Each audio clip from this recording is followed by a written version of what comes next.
présent Paris et le mondial de l'automobile. Autoroute Info, plein phare sur le mondial de l'automobile. Et comme toutes les heures jusqu'à 16h, Autoroute Info est en direct du mondial de l'automobile depuis le stand de l'ASFAL, l'association professionnelle des autoroutes et ouvrages routiers, située pavillon 2-2 à Les Heux. Aujourd'hui, plein phare sur les équipements des véhicules. Une émission réalisée par Eric Fromentin avec à la régie vidéo Sébastien Bontemps avec les moyens techniques de GoPro. À suivre également sur Autoroute Info et les réseaux sociaux. Dans l'actualité, le ministre de l'économie Pierre Moscovici estime que les mesures décidées fin août contre la cherté des carburants ont donné des résultats extrêmement satisfaisants. Les prix à la pompe ont diminué de 7 à 8% depuis l'entrée en vigueur de la mesure gouvernementale en août dernier, soit une baisse de l'ordre de 9 à 12 centimes par litre selon le carburant. Le ministère réfléchit maintenant à la mise en place d'un dispositif pérenne. On va parler maintenant de ventes, les ventes mondiales d'automobiles qui augmentent un petit peu partout dans le monde, sauf en Europe de l'Ouest.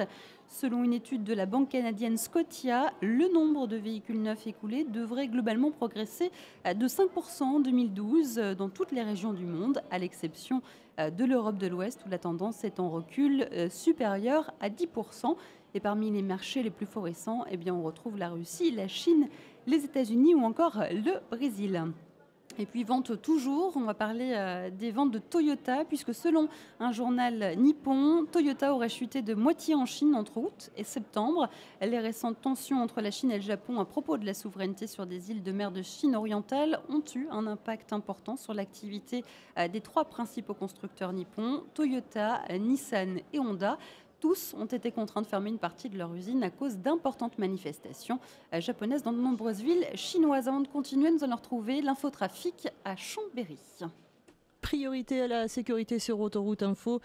Si vous circulez en Haute-Savoie sur la 40 en direction de Chamonix, après le kilomètre 53, c'est entre la sortie 14 Annemasse et la barrière de péage de Nangy. Il y a un poids lourd qui roule à très faible allure à la fois sur la bande d'arrêt d'urgence et la voie de droite.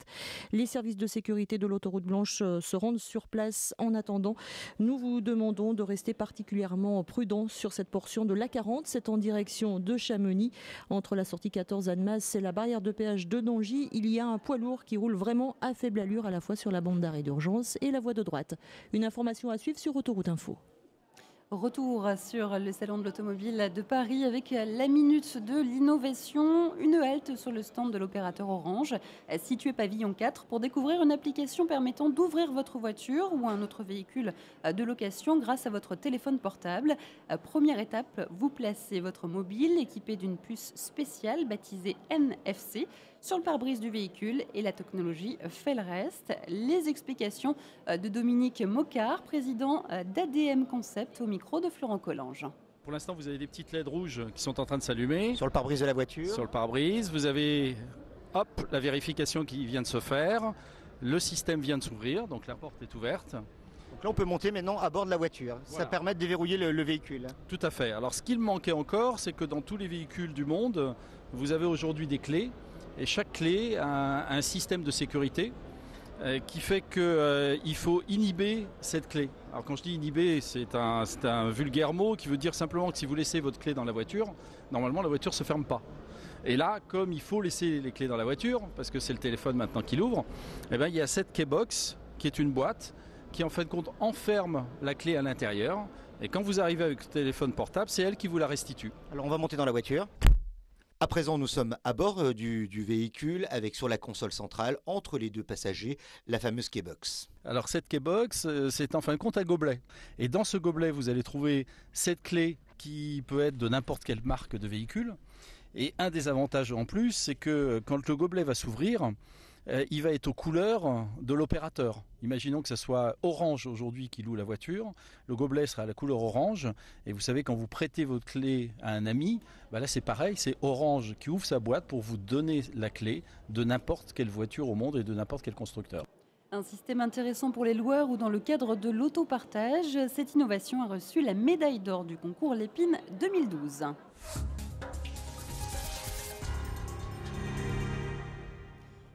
toujours sur ce mondial de l'automobile avec notre invité qui nous a rejoint sur ce studio du stand de l'ASFA, Guillaume Devauchel, directeur de la recherche et développement pour Valeo. Guillaume Devauchel, bonjour. Bonjour. Alors, vous présentez ici sur ce mondial de l'automobile plusieurs innovations, notamment en termes d'équipement. Parlez-nous de cette petite révolution dont plusieurs constructeurs nous parlent, les feux tout LED. Donc les phares LED, c'est un excellent exemple d'innovation qui conjugue plaisir de conduite et confort avec économie d'énergie. En effet, ces LED consomment 3 fois moins que des xénons et 5 fois moins que des ampoules halogènes classiques. Elles ont une température de couleur, donc un ressenti très proche de celui du soleil, ce qui permet de conduire en toute sécurité la nuit avec un faisceau très homogène. Donc sécurité, confort et réduction de CO2. Et jusqu'à présent, les phares à LED que nous avions n'étaient pas des feux tout LED.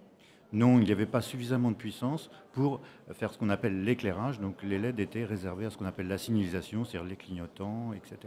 C'est important pour vous d'équiper les véhicules avec ce type de phare? Tout à fait. Donc sur ce salon de Paris, 2 constructeurs, donc Ford avec la Mondeo et Seat avec Léon, donc présentent des feux à LED, des phares à LED donc équipés par Valeo. Donc ça représente le futur et tout porte à croire que ce sera un futur standard pour l'ensemble des véhicules. Pour les conducteurs qui bénéficient de cette technologie, c'est réellement un changement après dans la conduite, dans la vision que vous évoquiez tout à l'heure? C'est très clair, le contraste est bien meilleur, le faisceau est uniforme, la sécurité est tout à fait accrue. En technologie, est-ce que c'est difficile d'aboutir à ces feux tout LED? Est-ce que ça a nécessité beaucoup de recherche? Des années d'études comme d'habitude. Dans l'automobile, on atteint un niveau de perfection technique. Vous n'acceptez pas que vos phares, qui sont donc un élément de sécurité et réglementé, ne fonctionnent pas. Donc pour atteindre ce niveau d'excellence, il y a bien sûr beaucoup d'études. Au niveau de ces phares, donc 2 constructeurs, vous le disiez, Ford et Seat le proposent. D'ici là, le prochain mondial dans 2 ans, vous pensez que tout le monde s'y sera mis? En tout cas, beaucoup s'y seront mis. Autre innovation que vous présentez, dont on a beaucoup parlé, on en a parlé sur cette antenne, c'est l'Aquablade. Alors l'Aquablade, c'est un essuie-glace. Voilà, c'est un essuie-glace tout à fait particulier qui améliore de manière extraordinaire la fonction de lavage. Quand vous avez roulé, que votre pare-brise est sale, vous avez besoin de laver ce pare-brise et cette fonction n'avait que peu évolué. Grâce à un système tout à fait ingénieux, donc Valeo distribue l'eau non pas avec des gicleurs qui quelque part vous éblouissent ou vous aveuglent lorsque vous les mettez en action, mais l'eau est distribuée directement sur les balais d'essuie-glace quelques millimètres avant d'être essuyée. Donc votre pare-brise se nettoie presque comme par miracle, vous voyez très peu d'eau. Là aussi, c'est un système qui permet non seulement une meilleure efficacité, donc un meilleur confort, c'est même un élément de sécurité parce que, comme je le disais, vous pourriez être... ça peut troubler votre vision. Et également, ça permet de réduire par 2 la quantité d'eau utilisée. Donc ça gagne 2 kg sur le véhicule et donc les gains de consommation correspondants. Alors on est tenté de vous dire, ça paraît tellement simple, pourquoi on n'y a pas pensé avant? Ça paraît, comme toujours, en tout cas. voilà, comme toujours, ça paraît simple une fois que c'est au point. Il faut que ça marche dans toutes les conditions climatiques, il ne faut pas que ça gèle, etc., etc. Et il faut que ça marche dans tous les pays. Vous imaginez bien qu'en Russie, par exemple, où le climat est extrême, ou au contraire au Nevada, où là, il y a beaucoup de poussière. Donc Valeo développe ses produits pour l'ensemble du monde entier et le met sur le marché quand les produits répondent à toutes les spécifications. Alors j'imagine que les constructeurs doivent être intéressés, notamment par cette innovation, mais aussi par ce gain de poids dans des véhicules qui subissent des cures de régime drastiques souvent. Voilà, donc en termes techniques, 2 kg, c'est 0,2 g de CO2. Donc vous savez que l'objectif réglementaire pour l'Europe, c'est 95 grammes, soit environ 30% de gain par rapport à aujourd'hui. Et ce sont les petits ruisseaux qui font les grandes rivières. Donc chaque gain est bon à prendre. Ce sont des points importants pour vous, justement, d'arriver à ces économies d'énergie, d'émissions de CO2? Voilà, donc le critère de sélection des innovations de Valeo, c'est de développer des innovations qui sont à la fois abordables, puisqu'elles doivent se diffuser dans le grand public, que vous et moi puissiez les acheter, que ça ne reste pas sur des options pour des véhicules très chers, qu'elles améliorent la sécurité et le confort, et qu'elles aient surtout donc un gain de CO2 et de consommation de carburant. C'est difficile justement de rendre ces innovations à la portée de tout le monde, que ce soit un coût modeste pour le constructeur ensuite. Faire simple et pas cher, c'est toujours beaucoup plus difficile que de faire compliqué et cher. Voilà. Donc c'est vraiment le credo de Valeo que de mettre au point des innovations qui soient, je dirais, diffusables au plus grand nombre. Si on veut que la moyenne des émissions de CO2 et la réduction de consommation donc atteigne les 95 grammes, ça veut dire qu'une partie importante du parc soit équipée et non pas simplement 5 ou 10% des véhicules de haut de gamme. Alors, autre innovation que vous présentez également, c'est le système hybride pour tous. C'est quoi le système hybride pour tous ? L'hybride pour tous, je voudrais d'abord reparler de l'intérêt de l'hybride au sens large. Donc l'intérêt de l'hybride, c'est de pouvoir permettre ce qu'on appelle le downsizing, c'est-à-dire la réduction de taille, de cylindrée des moteurs. Aujourd'hui, les moteurs sont beaucoup trop gros par rapport à l'usage qu'on en a. L'inconvénient majeur des petits moteurs, c'est d'avoir peu de puissance à bas régime et donc d'être peu agréable. Donc l'hybride, c'est une solution très élégante parce qu'elle permet d'apporter du couple à bas régime, de la puissance à bas régime, là où votre moteur thermique n'en a pas. Mais voilà, le problème de l'hybride, c'est que le moteur électrique en plus, et surtout la batterie qui l'accompagne, sont très chers. Donc ce qu'a développé Valeo, l'objet de l'innovation, c'est de dimensionner au strict minimum le moteur électrique et la batterie, de manière à avoir l'essentiel des gains avec un minimum de coût. Donc en pratique, on remplace l'alternateur que vous avez aujourd'hui sur toutes les voitures par ce qu'on appelle un alternodémarreur, une machine beaucoup plus puissante. On la fait fonctionner non pas sous 12 volts mais 48 volts. Donc on a une machine qui est tout à fait capable de faire du roulage électrique à basse vitesse, d'apporter du couple et donc surtout de récupérer de l'énergie lors des phases de décélération. Donc on a une machine moins puissante que les hybrides traditionnels. On a une batterie qui va cycler donc en permanence. Donc on obtient 15% de réduction de CO2, donc c'est tout à fait important. Je rappelle que l'objectif, c'est de gagner 30%, donc on a fait la moitié du chemin. 15%, c'est la moitié, voilà. Mais surtout pour un coût au gramme de CO2 gagné 2 fois moindre par rapport aux hybrides actuels.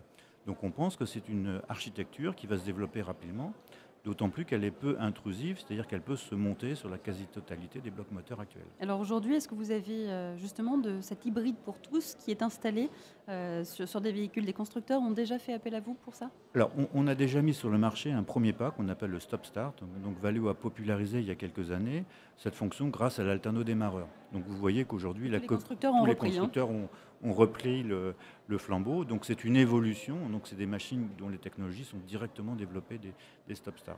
Et là pour l'hybride pour tous, pas encore en démonstration réelle, ça ne saurait tarder? Alors c'est en démonstration réelle chez tous nos constructeurs. Ensuite, il faut bien sûr le temps de développement et d'intégration dans le véhicule. Donc très prochainement alors? Prochainement, bien sûr.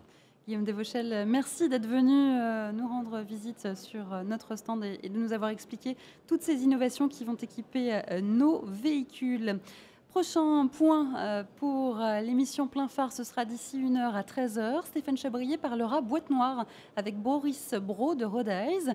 Pour plus d'infos sur le mondial, des photos, les véhicules du jour, etc., vous pouvez vous rendre sur autorouteinfo.fr. Et puis bien sûr, Plein Phare est à suivre aussi sur les réseaux sociaux. Place à la suite du programme sur Autoroute Info. À tout à l'heure.